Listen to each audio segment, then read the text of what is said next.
Welcome to Fantasy Sports Daily with Kyle Elfrink and Ray Flowers, Monday through Friday at 11 a.m. Eastern Standard Time. Don't forget to use the promo code FSD20 for a 20% discount on the products over at fantasyguru.com. You are looking at a pair of faces or hearing a pair of voices that are bidding adios to their younger brothers. What the hell am I talking? I'll tell you what I'm talking about. Kyle Elfrink here. My younger brother, Corey, leaves today for New Zealand. He's moving there with his wife. Ray, your younger brother, the Oakland A's, because you're a Giants guy, they're officially moving too. They have not left. They haven't gotten the car. They haven't headed to Vegas just yet. But it is official. The A's, I guess, have been approved by Major League Baseball to move to Las Vegas. You're going to miss them, right? Sure. I was wondering where you're going. I was like, is my brother moving somewhere? He didn't tell me. Ray does not have a younger brother, by the way. Oh, I do. No, I do. He is. Oh, okay, you do. He is 2 years younger. Yeah, I was like, gosh almighty, he's taking the kids and he's fleeing to the different country. This whole thing, it's just like, where are the A's going to play? They have a lease for 2024, right? One more year at the Coliseum, right? One more year? 1 year at the Coliseum. And there is venom, hatred. I mean, everyone is furious about this. I can't imagine them saying, oh, yeah, play a couple more years here. I just can't envision it happening. So I don't know where they're going to end up playing. Are they going to end up playing some AAA facility with 6,000 seats? Pull a Coyotes where they're playing in the college? I don't know what they're going to do.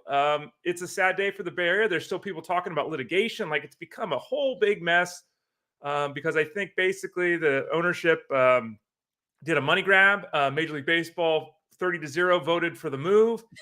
I don't know how the stadium's going to work. There's still debate about the stadium. There's still debate about where the seating is going to be. There's still debates about where cars are going to go. It's a tiny little lot where they're trying to do this whole thing. So we'll see how it plays out, but this is not likely to go smoothly, Kyle. Yeah, I think the stadium in Vegas is set to open in 2028.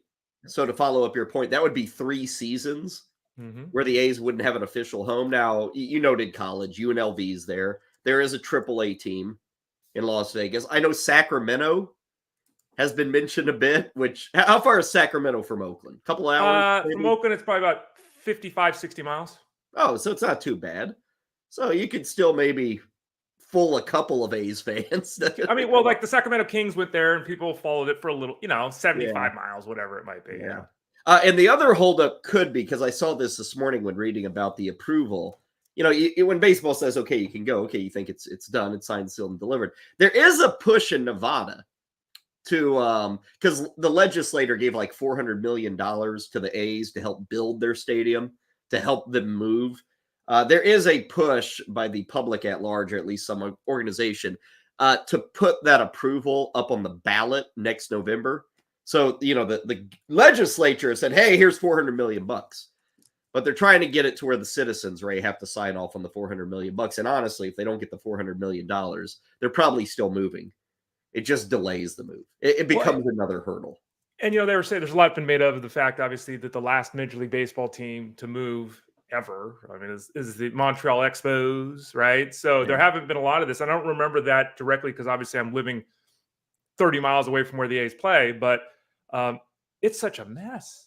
Like, it's, what do you do in the interim? Like we're talking about, there's years here of trying to figure out all this stuff. And it's not, we start then talking about competitive balance, right? We had a scenario where, the Blue Jays were playing in that AAA facility and they're hitting a home run every 6 minutes because the park was tiny. And, the players themselves get pissed off because there's 6 showers instead of 20. I mean, it's, it's one of those things where it's a mess. And with everyone wants their money. Everyone wants their money. My understanding is the A's basically, when they presented this to Las Vegas, basically presented a plan saying they're going to do A, B, and C. They're going to make all this money. They're going to give this money back to the city. All this they're going to generate this revenue, jobs, and all that with like a 99% occupancy rate for selling tickets, which is impossible. And it's just not. So I think it's a smaller stadium. It's like 30. Like 30,000, 35,000. Yeah, but 99% occupancy. Not that people in Vegas won't want to go to an A's game on a Tuesday afternoon, but so we'll see. But most of the stuff that this A's organization with the new leadership has done has not been well received. and I'm kind of thinking it might go that way in Vegas. Maybe I'll be wrong. Well, one last thing on this, and then we'll get into the meat and potatoes of today's podcast. Ray, I noted your little brother, your younger brother. You're a born and raised Giants fan. Mm-hmm. Now, it always, in the last 15 years, the Giants were the big story. But growing up, Ray, the Giants were kind of the little brother, right? I mean, the A's were the team with history, with successful teams. The Giants were not a bad organization, but they didn't have the success of the A's. Will you miss them? Will you miss having the A's across the bay? Well, I know people in Oakland will, and fans will. How about you? I mean, if I'm not mistaken, did they win the World Series in 72, 3, and 4? I'm trying to look that up. I think that's when they won.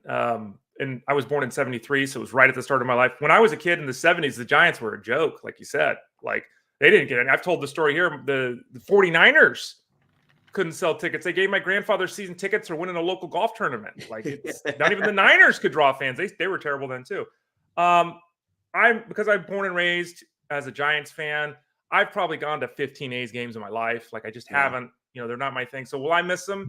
No, I won't. But I know a lot of people in the Bay Area will, because it's not one of those areas where you're like a baseball fan. You're an A's fan or a Giants fan. Like, there's not many people that are both. And there's a lot of inferiority on the East Bay, because while Oakland's a great city, and I've lived there before, while it's a great city, it's not San Francisco. Like, no one comes to California, to the Bay Area, and goes, oh, let's go visit Oakland, right? So I think it's going to be tougher for the people on the East Bay losing their team than it will be for us on the West side. Well, they'll have a lot of extra money laying around, so maybe they can make Oakland a little more exciting for the general public, for the general traveler that makes their way out there. But anyway, I wanted to start there. Good luck to the A's. Good luck to my brother as well. I didn't even know, right? You know my brother. Did you know he was moving to New Zealand? No, I don't maintain contact with him. Hung out with them before, spent time with them. He used to come on the show on Sirius with us, talk hoops, all that kind of stuff. But no, I don't remember hearing he's moving halfway around the world. Yeah, well, you've got a place to stay if you want to take what is that, about a 14-hour flight for you to get to New Zealand? We watch House Hunters International all the time. If we move, I know where we're going to stay while we're looking at houses. Yeah. Well, he was out there a few weeks. His wife moved earlier. She has a job. He was out there, and the one thing that stood out, Ray, is like for 4 straight days. And she's kind of out. She's not in the big city. She's kind of out in the rural landscape of New Zealand. For 4 straight days, he said the wind was howling continually at like 80 to 90 miles an hour. Ooh. Like cutting through the mountain passes off the ocean. He said it was very difficult to sleep because the wind was just constantly howling all night long. He must be in love. That doesn't sound too pleasant. He's married. He's married. I kid. But anyway, he's leaving today. He was the other thing with traveling to New Zealand. For those who don't know, Ray, he will not have a Friday. He leaves today. He lands on Saturday in New Zealand. His Friday, November 17th, he won't have one. Wow. He'll just disappear into the ether. But anyway, good luck to everybody, A's, Corey, all those folks. And let us move on to the matter at hand. We got Thursday Night Football tonight. Let's give you a rundown of what we've got coming your way. Thursday Night Football, Ryan Clifford going to join us with a little look at a very important game on Thursday Night Football. The Ravens hosting the Cincinnati Bengals. Bengals are going to be without T. Higgins, so that may open up some opportunities for a few other offensive pieces with the Bengals. We'll see if Ryan has some insight there. Get you the latest on some NFL injuries. Noah Brown, one of the big hot pickups this week. What do you know? He's now a question mark, I guess, for the weekend to come. Over at fantasyguru.com, we want to spotlight an article by our buddy Mike Horn. And Ray hates place kickers, but I do not. So I wanted to at least mention place kickers here on the pod, which, Ray, have we done that in 3 weeks? Have we once mentioned place kickers in 3 weeks? I don't think we have. Only with Scorn, if we did. Yeah, I don't think we have either. I might have mentioned Justin Tucker. I might have mentioned is it Jason Sanders or who is it with Seattle? I'm trying to think. Jason Myers, who's got a streak of he's hit a field goal 27 straight games, which is actually impressive. Mm-hmm. I know McCaffrey for the touchdown record gets all the love, but hitting a field goal in that many straight games is darn impressive. But we will talk about something that if you played fantasy football for any amount of time, you've probably given up on the idea of figuring out which place kicker to draft, or which place kicker to add during bye weeks. Like just this week, I had to release Young-Hoon Koo of Atlanta because they're on a bye. He's been doing good this year, but I'm not going to hold on to 2 kickers, so I released him, and it's like, well, who do I pick up? I don't know who I'm picking up, but we will take a look at perhaps an answer to finding place kickers. And then we got baseball talk. We got our news yesterday. Ray and I talked about who's going to win the NL Cy Young. Ended up going to Blake Snell. Today, Ray, we will find out American League and National League MVP winners. The National League MVP race is a good one, too. Kind of a split decision. I don't know. We'll have to see the voting, but Betts versus Acuna is a really difficult vote going into the release tonight. Yeah, and I just want to bring this up. I saw someone on Twitter X mention this today, or yet last night. Blake Snell's won 2 Cy Young Awards, which is 2 more Cy Young Awards than complete games he has in his career. That is an awesome stat. That's Cy Young Awards than complete games. Yeah, for a guy who started in 2016. Yeah, it's going to be fascinating to see. I think that, in the fantasy space, there's no debate. It was Acuna over Betts. Betts was fantastic, but Acuna had a dynamic fantasy season that was really, since we started playing fantasy baseball, in the 80s, basically, one of the greatest fantasy seasons of all time. In the real world, we had, he was great. Mookie Betts is interesting. I don't think Betts is going to win. I think it's going to be Acuna. But Betts played shortstop. He played second base. He played the outfield. Like, his value to his team was so high for everything he did on the offensive side as well as the defensive side, Kyle. And on the AL side, I'm interested in Ray Flowers' take, and we'll get to this near the end of the show. Ray is a big believer that pretty well when Shohei Ohtani has a good year, Shohei Ohtani should be the MVP. So I assume that's the direction Ray is leaning. But Ohtani did miss the last month plus. And that perhaps allowed some other guys to catch up. So we'll talk a little bit about that AL MVP release. And again, I think that's at 6 o'clock Eastern tonight. So a little bit of football, a little bit of baseball. Ryan Clifford with us as well. As always, we remind you, FSD20, FSD 20% off everything at fantasyguru.com. So if you're looking for some of the deep impact stuff, the deep analysis, the cheat sheets, the DFS breakdowns, it's all available and at a cheaper rate, 20% off of everything at fantasyguru.com. Just use that promo code FSD20. Okay, Ray, let's start with some news and notes, some injuries. A lot of DNPs on Wednesday. Noah Brown, Damian Pierce, Alexander Mattison, Deontay Johnson, Antonio Gibson, Keenan Allen, Gerald Everett. Probably the biggest one is Noah Brown because, Ray, that was a guy that 2 days ago everybody was trying to add. Everybody was trying to gobble up. Everybody wanted a piece of Noah Brown, who's had back-to-back games of 150 yards receiving, actually more than 150 yards receiving. Now we have to sit and wonder if we can trust Noah Brown going into the weekend. Yeah, it's fascinating. I started my write-up, the Coffin Corner piece. It's over at fantasyguru.com on Fridays. And again, you can use that promo code FSD20 that Kyle mentioned to sign up. Noah Brown's yards per target mark leads football.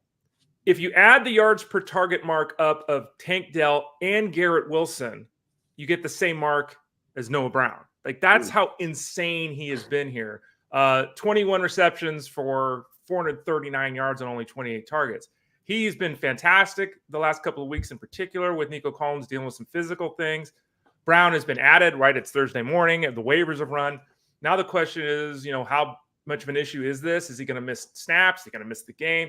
I don't get the sense right now that he's going to miss the game. Like, that's not where I'm at right now, but it's Thursday morning and we'll have to follow this closely.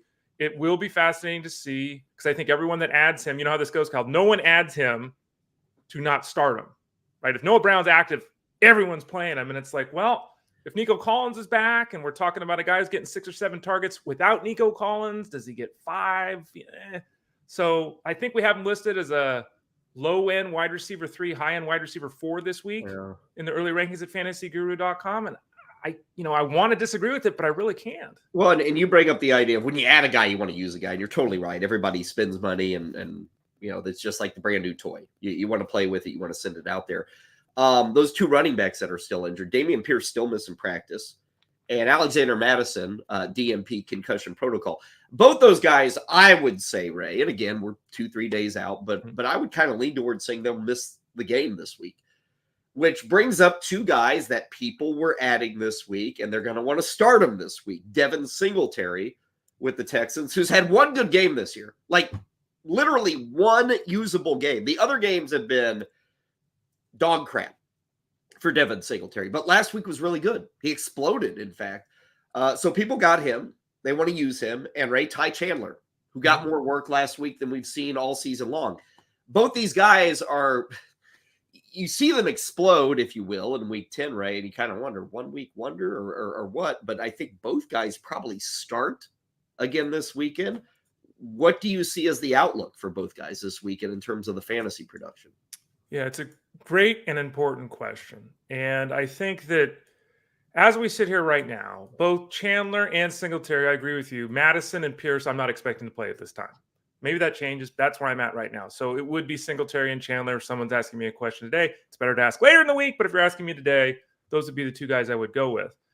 The case of Chandler to me is the most fascinating because, and Jeff Mans has talked a lot about this on the Elite Sports Show on SiriusXM Fantasy Sports Radio. The show is Monday through Friday from 3 to 5 Eastern.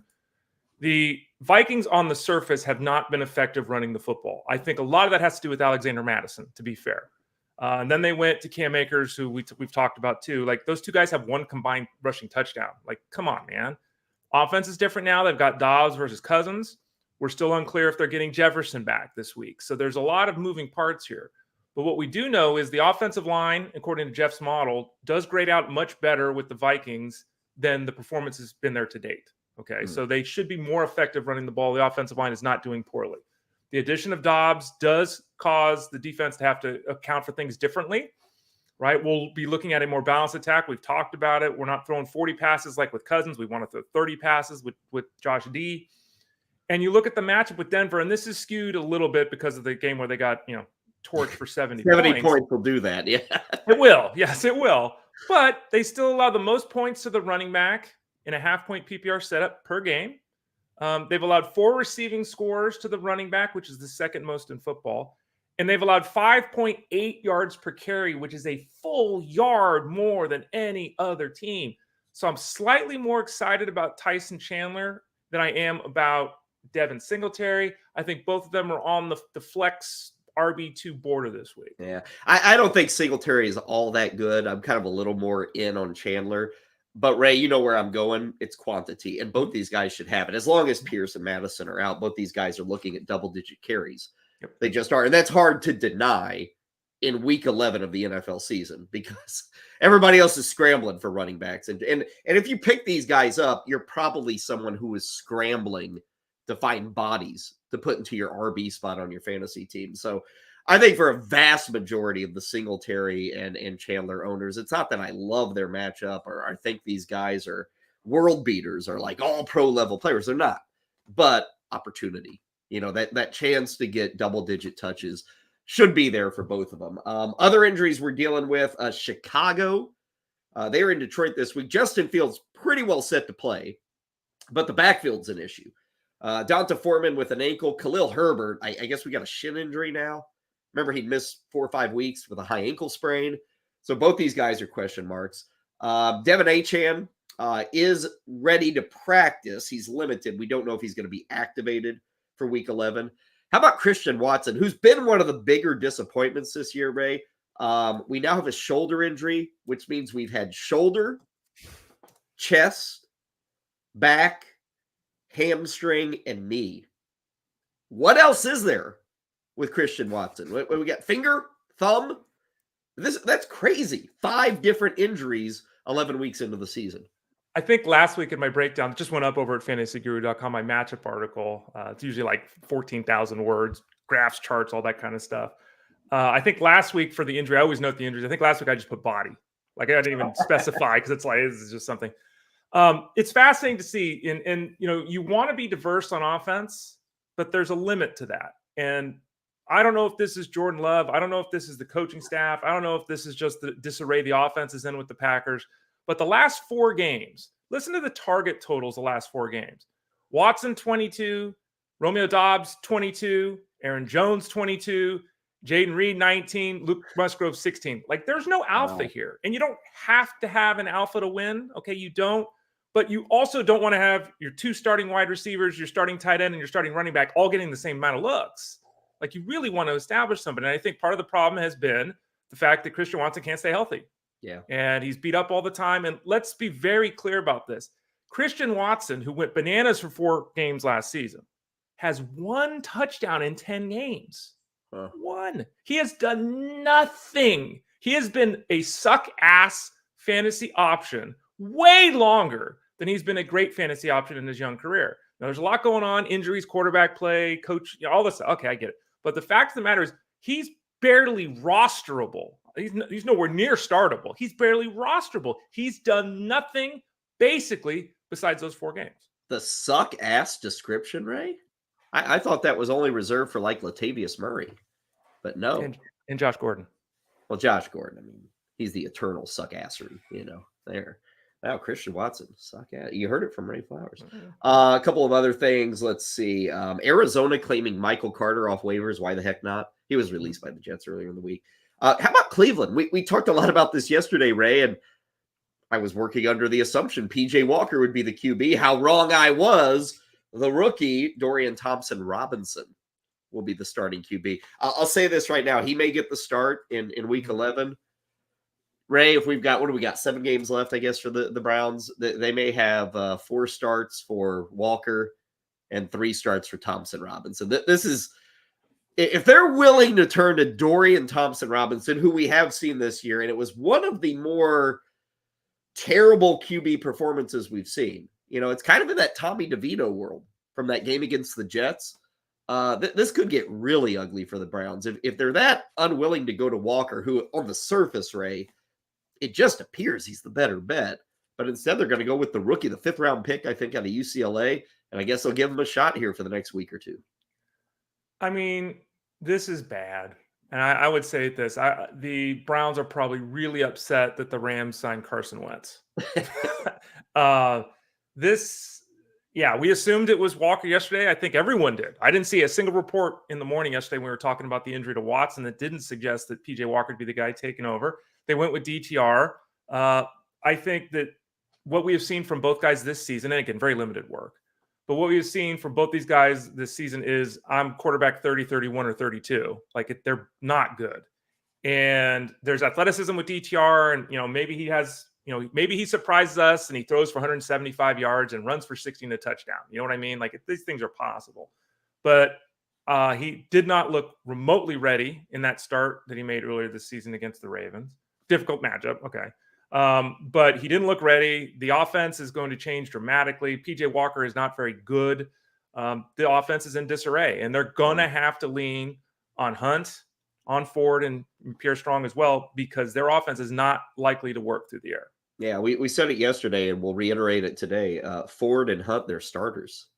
Because you just look at Cleveland, it's like, what else are they going to do? They are apt to run the football anyway. So they're not scared to go crazy with running the football. So they should be one of those teams this week. When you look at the pass versus rush breakdown, they'll probably be more heavy on the run, which a few teams every week do that. Last week, Pittsburgh was huge on the run, 36-24.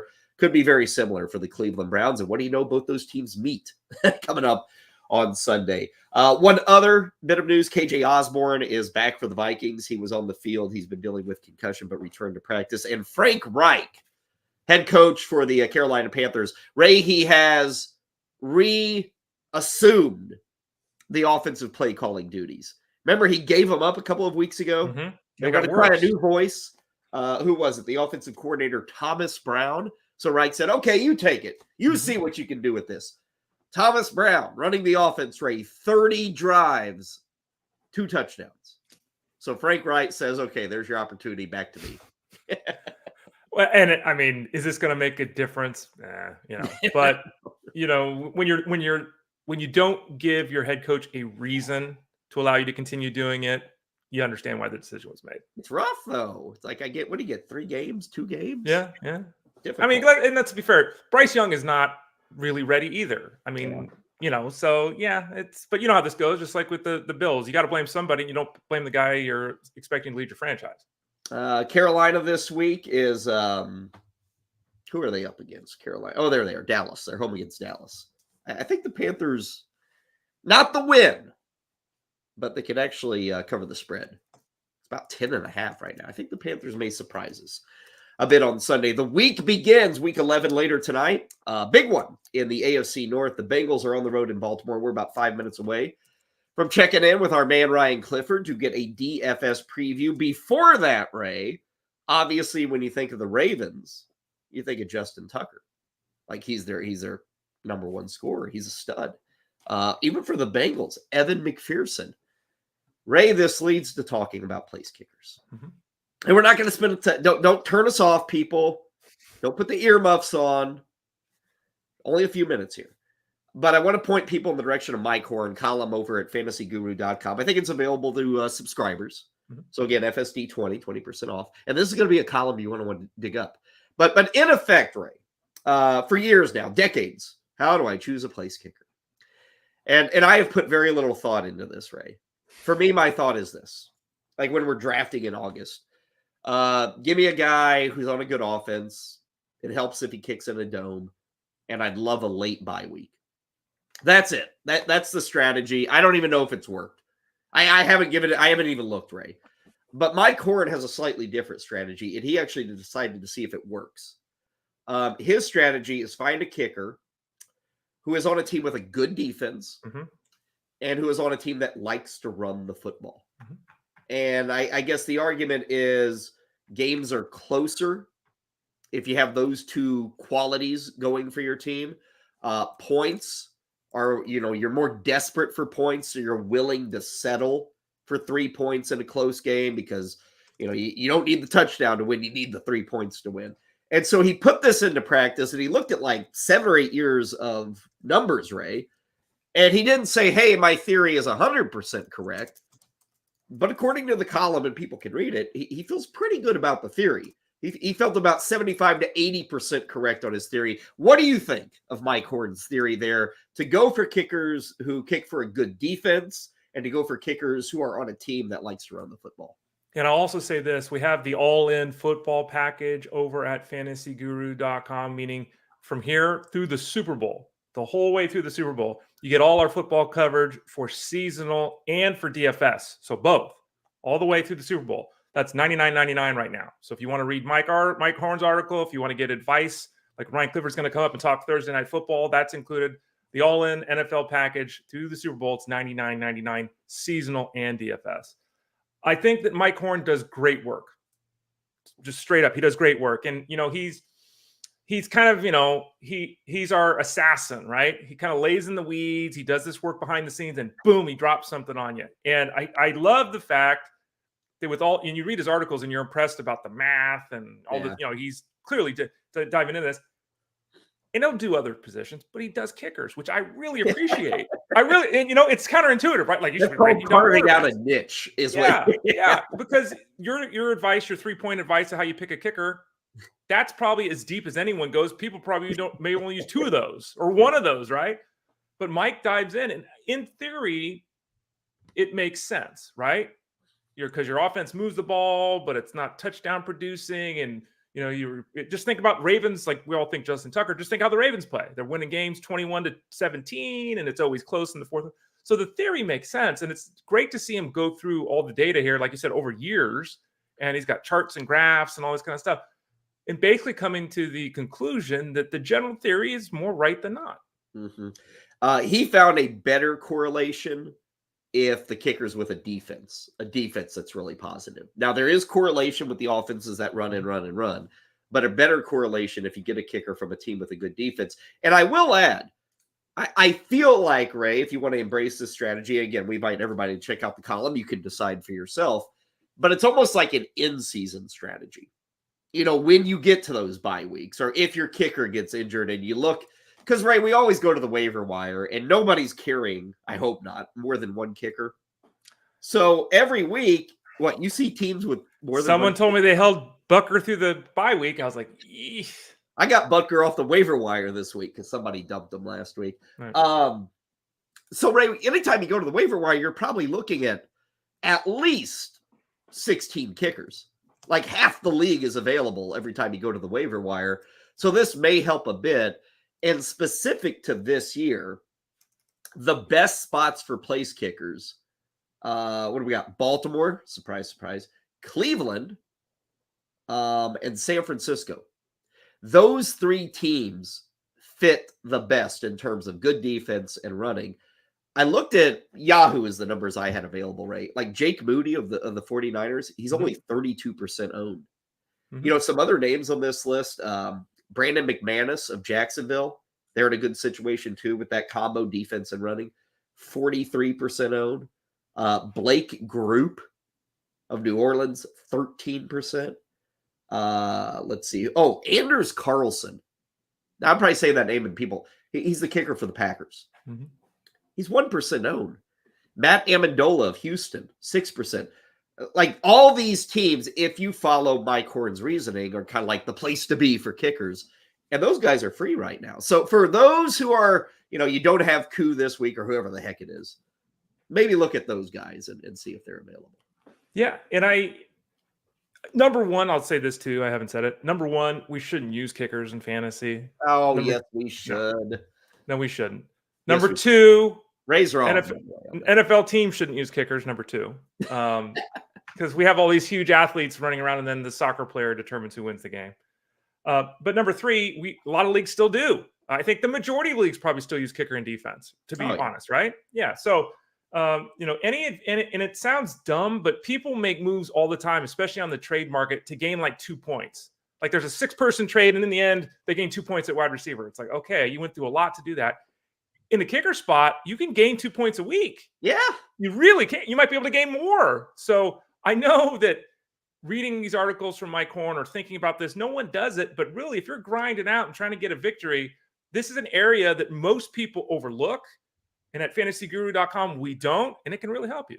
The column by Mike, do run and defense teams score more kicker fantasy points? So check it out. fantasyguru.com and search for your answer. I will say one thing, right? I am in a league with no kicker and no defense.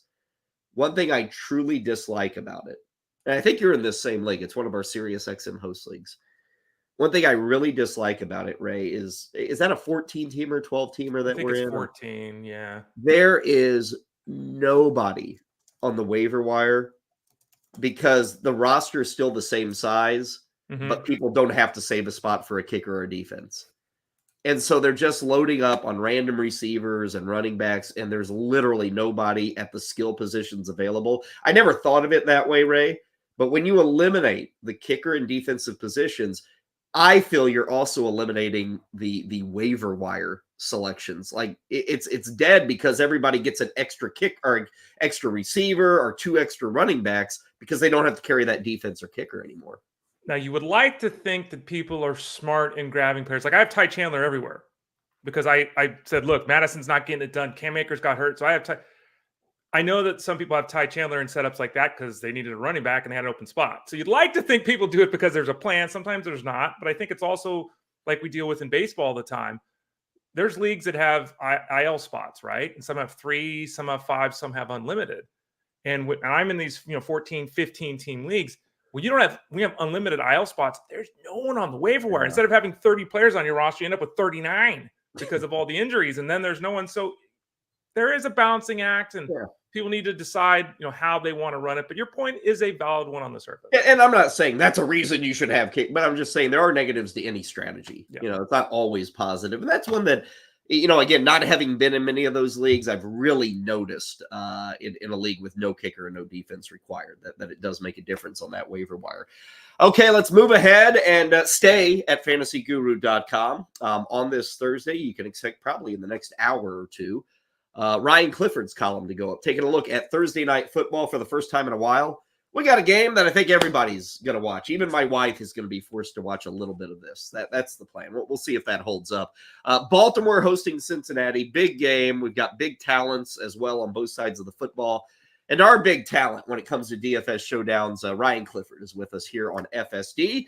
Ryan, good morning to you. Good to have you back on. Finally, we get a game that's kind of exciting to break down, right? Yeah, we hope so. Let's hope. T. Higgins, not here. I know Tyler Boyd was big last weekend. Do you see a follow-up for him against the Ravens tonight?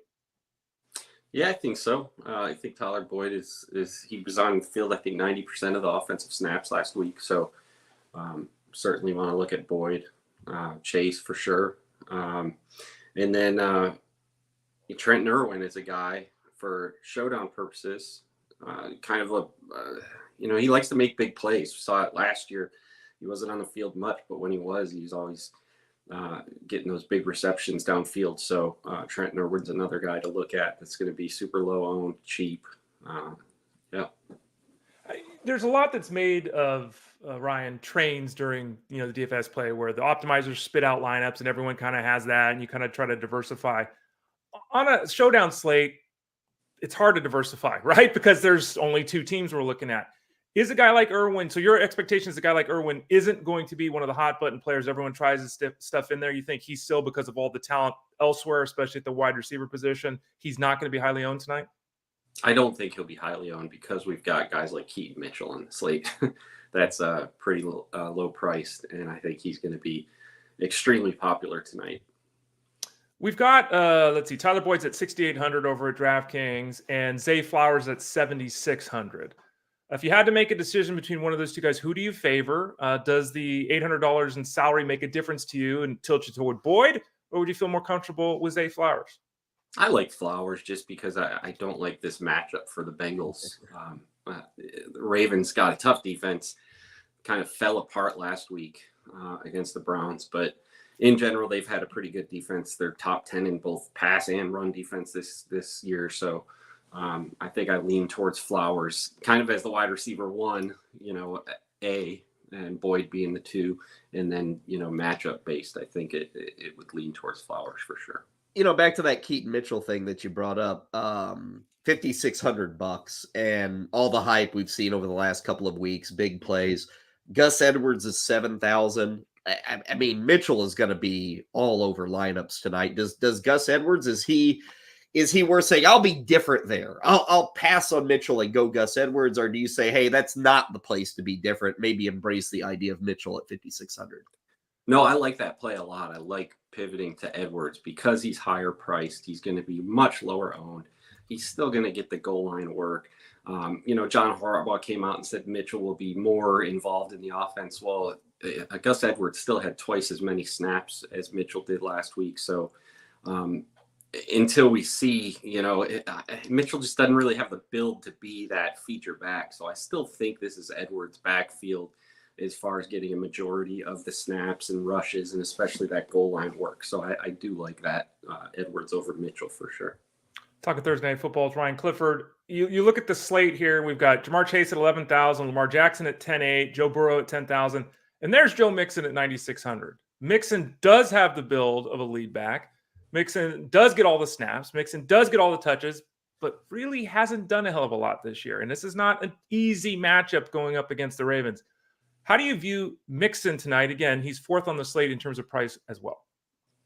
Yeah, he's I don't know if the Bengals just don't want to get their run game going or, haven't been able to, but extremely frustrating. He was my highest owned player in DFS last on Sunday's main slate and just killed me. I think on the short week, he didn't see much work last week. So I think that there is hope that, he does, especially T. Higgins out again. Joe Burrow is dealing with something, wearing a hand brace on his throwing hand. So I think there is some merit to, Joe Mixon potentially getting a much higher workload than he's seen in the past few weeks. Ryan, the captain call is so critical. And I know over at DK, I don't know if this is different at FanDuel, but a lot of times in a game like this, it's like, oh, Lamar Jackson, the passing and rushing threat, but he is not the most expensive captain. It's actually Jamar Chase. Is that pretty rare that a wide receiver is the most expensive captain call? I always feel like I'm looking at running backs and QBs. Like, I'm sure it's happened, but how rare is it that a wide receiver is kind of the most expensive captain? Yeah, it's generally with these guys like Chase and Justin Jefferson and Cooper Kupp that you'll see them kind of priced more than the quarterback. So you're right. Chase, very, very expensive tonight. I do, again, prefer the Ravens side. Lamar Jackson, he's not running as much as he was in years past. He's only been an optimal captain 4 times in the past 3 seasons. So I don't really look towards him. Zay Flowers, I don't know what it is about Zay Flowers. I just can't really get. I don't know if it's the guy passing the ball or what, but I just can't really get behind him as that high upside DFS play. We saw it, I think, week 1 maybe, and I don't think we've seen another like monster game from Flowers since. So it's a tough call on captain tonight for sure. I think I'm leaning my favorite captain towards Mark Andrews. I'm stunned by that Jackson number. Yeah. That, because I would assume, is he going to be the most heavily owned captain tonight? Would that be your guess, just because what we think of Lamar Jackson over the previous years? But gosh, the numbers don't really support that call, do they? Yeah, not at all. I think Jackson, Jamar Chase, and potentially like a Tyler Boyd being priced so low could be super popular plays tonight at captain. Ryan, I'm going to do it to you, and I'm sorry. And by that, I mean, we were just talking kickers before we brought you in. We've got 2 good kickers, McPherson and Tucker. What is the role of the kicker in a showdown slate? Do you ever go in that direction? And if you had to go in that direction tonight, which one of the guys would you lean toward? Yeah, so, you want to look at kickers when you've got lower scoring games, as they're more likely to outscore some of the high-end wide receivers and running backs. I think probably about 50% of showdown slates have a kicker in that optimal lineup. So you don't want to play 2 kickers in an optimal lineup. That happens, I think, like 2% of optimal lineups over the past 3 seasons. So you definitely want to look at just one. Again, I'm leaning Ravens tonight. So I think Justin Tucker for me, not dealing with much wind here tonight. So if I had to throw one in, and I probably will, it would be Tucker. Would you check somebody into the sanitarium if they said they're going to captain Justin Tucker? Yes, I would. Don't do answer there, Kyle. Yeah. Well, have we ever seen like the I'm sure we've seen it. I mean, hundreds of games. There's got to be at least a 2% chance of the place kicker being the top captain, right? 1%. 1%. Okay. Yeah. I gave way too much credit to those place kickers. Ryan Clifford with us again. Check out the column. He'll be in Discord throughout the day into the night, as well as the rest of our fantasy analysts. We mentioned low scoring. In today's NFL, Ryan, 46 is a pretty big number. So what do you see on that game total, under or over the 46? I've got it going slightly under. I had it quite a bit under earlier in the week when weather looked like it might be a concern, but it doesn't seem like weather is going to be much of a concern. I've got 27-17 Ravens. Okay. If you're looking for punts, which are always important, guys under $500 or so, check out Ryan's column. He'll have some names there that you can slot in on the back end of your build. So do check it out. Column will be posted here momentarily, fantasyguru.com. Ryan, a pleasure. Enjoy the game tonight, and we'll probably be visiting next Monday with the biggie, Philadelphia and Kansas City. That'll be a lot of fun Monday night. Yeah, thanks, guys. You bet. Ryan Clifford hanging out with us, talking a little showdown. Ray, it's kind of fun to play these showdowns. I don't know if you've ever gotten involved, but we like to say, it's only 2 teams, but man, if you find a hit with one of those punts, the $500 player, and he just gets like a touchdown for 8 yards, it vaults you up into the rankings. So if you can find that guy, and Ryan does a good job of it, you can find that guy, Ray. That's how you win the showdown slate, or at least win cash for the showdown slate. I'm not a big DFS guy. I cover it for fantasyguru.com for the baseball. I do the cash game breakdown Monday through Friday, and I am more of a cash game player. So to me, the idea of this slate is too random. Like, I wouldn't play 1-game slates. I don't like in baseball. I don't play in 4 or 5-game slates. Like, I like a little more diversity because I don't want it to feel like you said, punt. You're not punting. There's strategy to it, but it's so random. 1 game. There's only 2 sides. So I don't think I've ever played a showdown slate, to be honest. And it's not the style of game that attracts me. I'd look for more the bigger fields and play the cash game setup. 8:15 tonight. In terms of the season-long fantasy player, Ray, anything out of the ordinary here? I mean, I'm Lamar Jackson owner, a Joe Burrow, a Chase. These guys are Mark Andrews. These guys are starters. Zay Flowers probably still registers as a top 35 wide receiver, top 30 maybe even. Joe Mixon, you got to start him. I guess the big question is the backfield, and Gus Edwards, it's hard to keep him out of a lineup, Ray. He's the guy inside the 5-yard line. And for a Keaton Mitchell owner, if you've got him, I guess use him. I wasn't a big proponent of spending up and adding him. But if you have him, do you have to use him tonight, considering what we've seen the last 2 games? Well, I mean, Gus Edwards played twice as many snaps as Mitchell. This might surprise people. He ran twice as many routes as Mitchell. He's the only guy at the goal line. Justice Hill was the 3rd down back last week. So, this goes back to what we talked about. Gus Edwards scores a touchdown. He's got 7 touchdowns in 4 games. So Gus Edwards is the best start in this backfield. I think ideally Justice Hill would kind of be a guy, and they'd have kind of thunder and lightning with Edwards and Mitchell. That's kind of my assumption of where they would be. But, they talk about Mitchell seeing his role expand. We talked about this. Like, you expand the guy's role, and he gets 7 touches, and he plays 21 snaps. Like, I just, again, slate playing that. Okay, seasonal. I'm starting Edwards. I'm really struggling to feel confident about starting Mitchell. Going to close it down with some baseball, but before we do, we've got some good questions in the chat room. Starting with Chris. This is season long. He's got, so you can see it there. Sam Howell's my QB.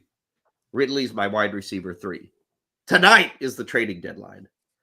Ray, would you trade Calvin Ridley for Justin Fields and Jackson Smith-Njigba? I think it's tough because JSN has done much better, right? He's catching 3, 4, maybe 5 passes a week. He's involved in the offense. I don't know how his role grows unless Lockett, who's dealing with the hamstring, or Metcalf, who's had some bumps and bruises too. Unless one of those 2 guys are out, I just can't see JSN's role increasing. So if I was adding JSN to be a depth play and I'm going to get, 4 catches for 48 yards, that's cool. But as a wide receiver 3, 9, 10 points doesn't really work. Now, Ridley's had weeks where he's got 3 points, right? So he's not a lockdown guy. I think ultimately that it comes down to, do you need a quarterback? I don't think you need a quarterback if you have Hal, but if I had Hal, I wouldn't mind getting a quarterback. I think Justin Fields can be a league winner down the stretch here. I don't think Sam Howell can be. I don't mind this trade, but if I made the trade, I would still be searching the waiver wire, something to see if I could boost that wide receiver, because whether it's Ridley or JSN, I feel like we need another guy. Here is a question specific to tonight. Henry, do I go Lamar Jackson or CJ Stroud? Remember, Houston's up against Arizona. Jackson tonight against the Bengals. We talked about Jackson earlier in the week, Ray. Bengals are doing fine. People think they're a true contender. Fantasy-wise, though, Lamar Jackson kind of leaving a lot to be desired at this point. He is, and we talked about this in the Elite Sports Show. I'm on there every Wednesday with Jeff Manns, 3 to 5 p.m. Eastern, Monday through Friday on Sirius XM Fantasy Sports Radio. And both Jeff and I were of the same opinion. It's that, as dumb as this sounds, here's what we both thought. Against anyone at any time, any matchup, Lamar Jackson can go for 350 yards and 4 touchdowns. Yeah. Against anyone. It doesn't matter, right? And so it's extremely hard for that reason to ever bench him.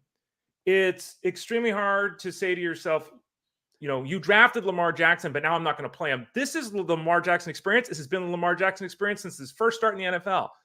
CJ Stroud has done great, but he is, despite a rushing touchdown last week, right? He's a pocket passer. And, we talked about Nico Collins not being fully healthy. We've talked about Noah Brown not being fully healthy. We've talked about Dameon Pierce not being fully healthy. I'm still going Lamar Jackson, Kyle. I'm looking at Jackson earlier this year against Cincinnati, 237 through the air, 2 touchdowns, no picks. In terms of on the ground, he had 12 carries for 54 yards. That was week 2. That's a good week. Mm-hmm. If you look at his career against Cincinnati last year, 174 yards, 1 touchdown, 1 pick. He had 58 yards rushing. He missed the second game. He also missed the second game against Cincinnati 2 years ago. But in the first game against the Bengals, let's see, there we are, 15 of 31, 257, a touchdown, 88 rushing. Ray, in the last 3 games, he's been at least 50 yards rushing against the Bengals. Now, I'm not going to say he's exactly the same guy. I actually don't discount Stroud this week. I might go Stroud here. I think tonight's going to be a fairly tight defensive affair. I think this game's not going to offer a lot of offense. I would take the under. I think Stroud going against Arizona, Ray, that should be 25 points for the Texans. Arizona is, I don't want to say they're horrible defensively, but they're not a difference maker on defense. Houston will be home. It's still dangerous. Ray's right. The ceiling is probably still with Jackson. And anytime you think you've got Lamar Jackson figured out, or he stinks or he's great, he kind of flips the script. Because it feels like a lot of times, right? It's like, oh, he's the best quarterback in Mhm. fantasy football. Then he goes quiet for 3 weeks. And right now he's been quiet. So there is the risk it could totally blow up in your face. I like Stroud, but if you don't want to be the person with egg on your face, if that's going to kill you, if Jackson goes off, just go with Jackson for tonight. And let me ask you this, because again, I was different 15 years ago. Now I tell people for the majority of leagues, setups, all this kind of stuff, you want one quarterback because this happens. Because you bench guy number 9 to play guy number 8, you bench guy number 8 and he's number 10. Like Stroud and Lamar Jackson should both be playing. Well, you're probably going to have this decision every week. Like the rest of the season, right? You're probably going to be looking at these two guys like, who the hell should I start? And so does that actually, because in theory, I got 2 great guys. That's good. I'm stopping my opponent from having one. I'm giving myself options. But in practice, I don't know if it works because how often do you make the wrong decision? So, again, you don't give these guys away in the trade. You don't drop them. I get that. But having 2 guys that are very similar in most weeks in terms of how you look at them, it's tough to make a choice each week. And finally, Aaron in the chat room, non-PPR, he gets 2 of these 5. Nakua, Javonte Williams, Najee, James Conner, and James Ford. What's your choice, Ray? Yes, that's my answer. All of them. Sometimes these questions come in. I'm like, boy, I wish I had that team. Stafford is likely to be back. I think everyone's expecting that to happen. He obviously makes the offense better. Same time, he's not been a touchdown thrower this year. There's uncertainty there with the team. What are they going to get out of the backfield? I think they want to obviously establish Puka, but they've got to reestablish Cooper Kupp. I'm seeing 13, 14 targets, Cooper Kupp City, and we'll see what's left with Puka. So I struggle to play him in a non-PPR. I think the best options would be James Conner, and Javonte Williams. Now, again, this is really tough because all these guys are kind of in the 80-yard range, maybe to 100 scrimmage yards, and it really comes down to the touchdown. But I think Javonte Williams has really asserted himself. He's got over 40 carries the last couple of weeks. He's becoming the running back in the Sean Payton offense that we thought he would be. So he's in, and then I'm going Conner over Harris. Conner, didn't see any work in the passing game. You talked earlier about Michael Carter being added, so that dings him a little bit, even in the non-PPR, because we're not looking at maybe 30 extra yards here. But he gets all the work, just like Joe Mixon. Gets all the work. He's the goal line back. So Conner and Javonte Williams for me. Yeah, my initial reaction rate was going to be Ford, but as we've seen in the last few weeks, Kareem Hunt is kind of getting the work. I'm not saying that's the way it's going to be, but we've seen a lot of Hunt down there at the goal line. So I agree. It's Javonte Williams. I totally agree with. Connor's a little dangerous if that game gets out of hand, but I still think he's the guy in this backfield. We could see DeMarcado back this week, but I don't think it's enough to dissuade you from James Conner. Really appreciate the questions in there. What was it? Henry, Aaron, Chris, I think it was. Great stuff from you guys. So keep them coming as we come at you live each and every day. Facebook, x.com, YouTube, wherever you're at, you can hunt us down there. Before we get out of here, Ray, we talked quickly.